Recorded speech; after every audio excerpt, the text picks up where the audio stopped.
Assalamu alaikum and welcome back to another episode of Cricket with Sohaib Alvi. I am your host तानियाल and हम बात कर रहे हैं Pakistan versus England की cricket series के हवाले से. डे 2 हो चुका है. Pakistan is still batting surprisingly. Mohammad Rizwan is playing on 60 and Pakistan has made 223 for 9. तो आई वुड से कि गिरते गिराते जो है एक ऐसे स्कोर तक पहुंच गए जहां पे शायद पाकिस्तान जब बॉल करेगा to England they have a chance of troubling the England team and making a match out of this situation. जो सबसे अच्छी बात है ना, वो पाकिस्तान ने वक्त बहुत ले लिया है. तो कम से कम पाकिस्तान अगर सेकेंड इनिंग्स में भी अच्छा खेले, बेशक उनकी बॉलिंग अगर कामयाब ना हो, लेकिन अगर पाकिस्तान दूसरी इनिंग्स में अच्छा खेलता है तो ड्रॉ करने के चांसेस बहुत अच्छे हो गए हैं, इफ नॉट विनिंग. स्पेशली क्योंकि 2 दिन हो चुके हैं क्योंकि पाकिस्तान ने 2 दिन निकाल दिए. अच्छा, जाहिर बात है बारिश की वजह से निकाले, वरना पूरे अभी तक पाकिस्तान ने कोई 86 ओवर्स खेले, जो कि एक दिन में 90 ओवर होते हैं. तो ये एक दिन का खेल है जो कि 2 दिन में गया है, लेकिन बारिश की वजह से पाकिस्तान ने इसको फैला दिया है. और दूसरी देखो, एक और क्रेडिट इसलिए देना चाहिए कि बॉल इतनी स्विंग हो रही है, उनके पास 4 बॉलर्स हैं.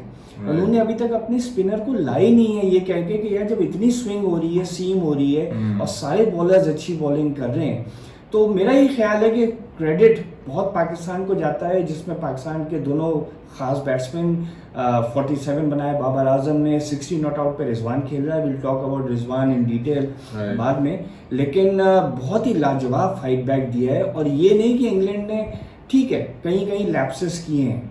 शुरू के जो 2 कैचेस छोड़े पहले दिन में, वहाँ पे उन्होंने ऑब्वियसली एक ओपनर को 60 रन दे दिए, जबकि वो एक पे ड्रॉप हुआ था पहली दफ़ा.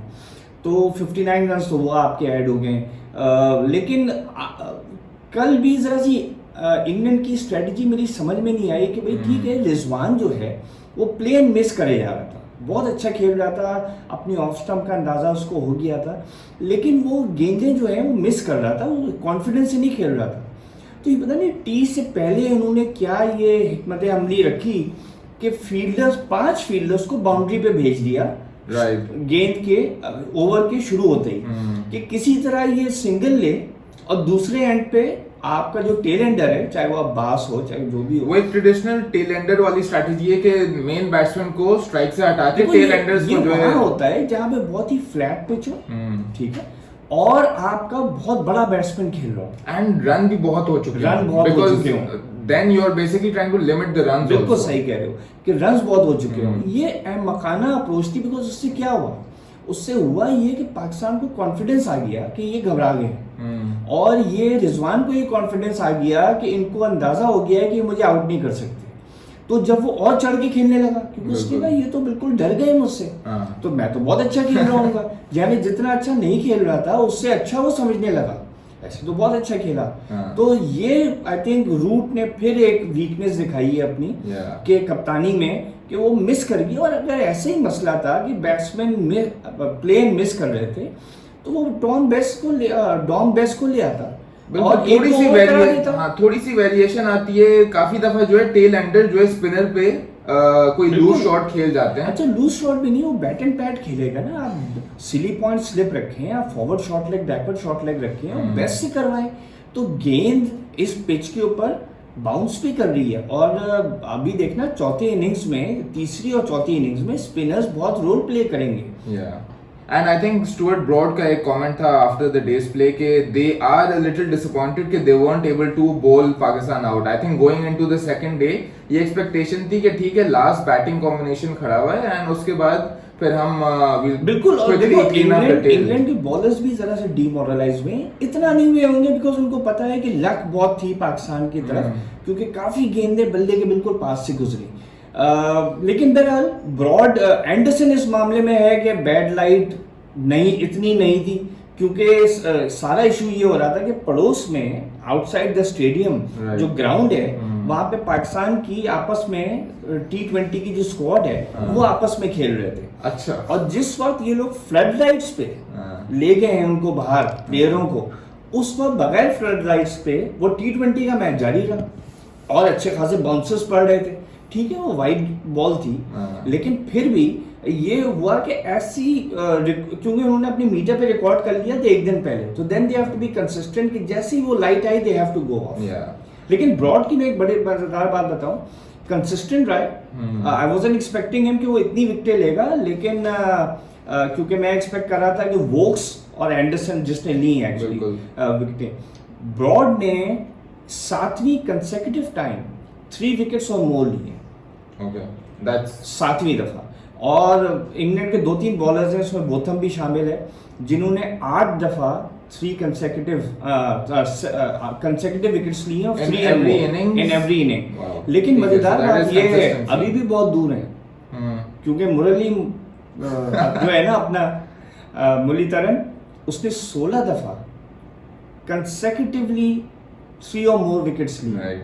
और हमारा पाकिस्तान का भी एक बंदा है जिसने 14 दफा ये किया है कि 3 और more wickets consecutively in an innings, that's he is sitting in the balcony, Waqar Yunus.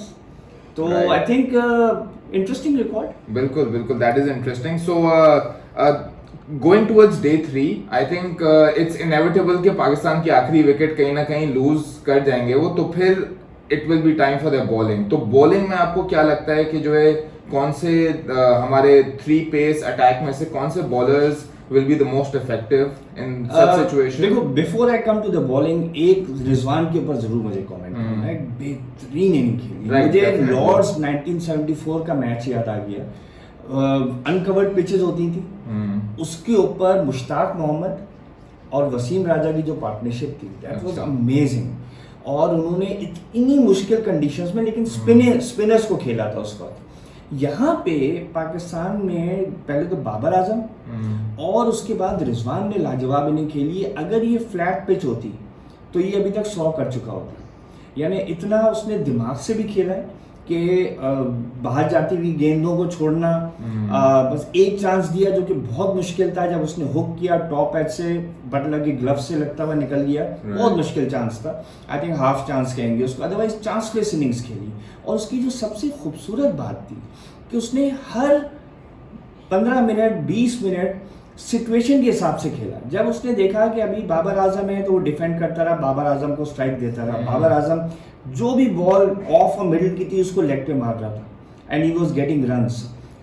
उसके अलावा जब वो आउट हो गया और जब यासिर भी आउट हो गया तो उसके बाद उसने रीजनेबली खेला, रिस्क भी नहीं ली और सिंगल्स डबल्स भी लेता रहा। और जब उसने देखा कि 9 आउट हो गए तो उसने कहा कि फिर अब तो भाई इससे पहले कि नसीम आउट हो, then he went for his shots. और उसने बड़े अच्छे शॉट्स खेले और मिडिल ऑफ द बैट से खेले। तो मतलब उसने इस इनिंग्स में कंप्लीट कैरेक्टर दिखाया है कि जब जरूरत पड़ेगी तो रोकेगा, जब जरूरत पड़ेगी तो मारेगा। And I think this is very similar to the innings he played in Australia as well. Yeah, he scored 90. Yeah, something like 95.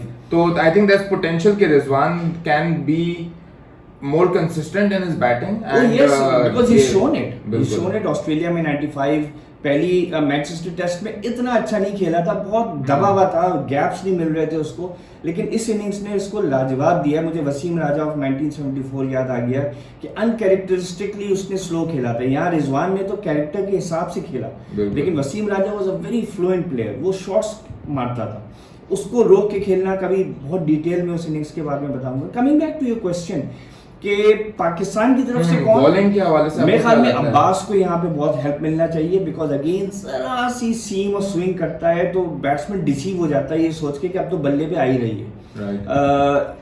दूसरा ये है कि I suppose Shaheen Shah Afridi because left arm है, स्विंग करेगा, जरा सा ट्रबल करता है। मेरे ख्याल में यहाँ पे पाकिस्तान को 1-2 पार्ट टाइमर्स के साथ भी अगर कोई मीडियम पेस इनमें से करता है, Azhar part time leg spin करता है, Asad Shafiq part time off spin करता है, लेकिन शान करता है, तो मेरे ख्याल में इनको, क्योंकि आई स्टिल फील कि इनको यहाँ सोहेल खान खिलाना चाहिए था, लेकिन अलॉन्ग विद दीस 3, लेकिन अगर सोहेल खान नहीं है तो इनको जरूर कोई ना कोई ऐसा मीडियम पेसर ढूंढना चाहिए जैसे शान मसूद है, ताकि बॉलर्स को रेस्ट मिले, बिकॉज हमारे बॉलर्स का वो फिटनेस लेवल नहीं है कि वो इतना लंबा कर सकें।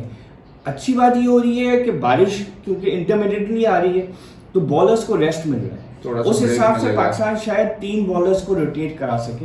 अदरवाइज आई वुड से कि एक मीडियम पेसर जरूर रखें जो कि इन बॉलर्स को rest they, so that they come back fresh. Fair enough. ठीक है, चलें, लेट्स सी कि डे 3 कैसा गुजरता है एंड पाकिस्तान कितना अपना फर्स्ट इनिंग्स को स्ट्रेच कर पाता है and then how the bowlers do as well. So we'll be back with you and we'll discuss day 3 as well. Thank you for listening in. If you like the show तो subscribe करिएगा, share करिएगा, leave us with some comments and we will look to incorporate them in our show as well. Thank you, take care, अल्लाह हाफिज।